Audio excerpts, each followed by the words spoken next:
যার মিসাইলের ভয়ে জবুথবু থাকে পশ্চিমা বিশ্ব, পান থেকে চুন খসা মাত্রই মিসাইল পরীক্ষা চালিয়ে শত্রুপক্ষের ঘুম কেড়ে নেন যিনি, মিসাইলম্যান খ্যাত সেই ক্ষমতাধর নেতার চোখে এবার দেখা গেল পানি।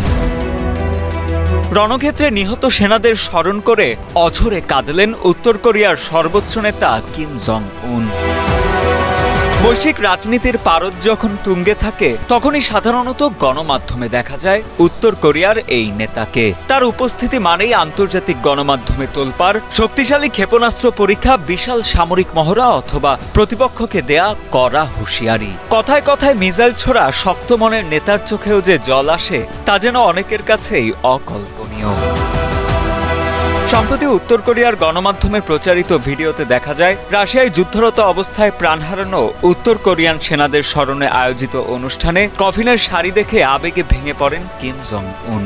সেই অনুষ্ঠানে আবেগ আপ্লুত হয়ে প্রকাশ্যেই কেঁদে ফেলেন দেশটির সর্বোচ্চ এই নেতা।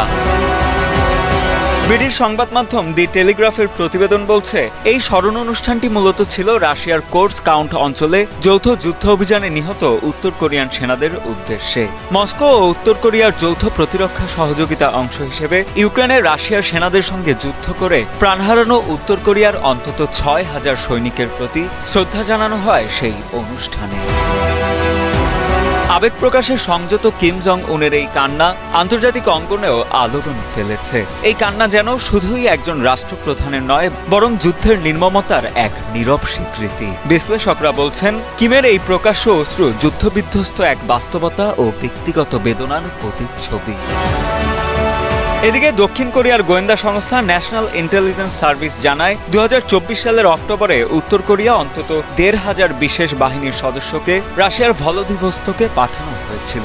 এছাড়া বন্ধুরাষ্ট্র রাশিয়ায় শীঘ্রই কিম আরও ৩০,০০০ সৈন্য পাঠাবে বলেও ইঙ্গিত পাওয়া গেছে।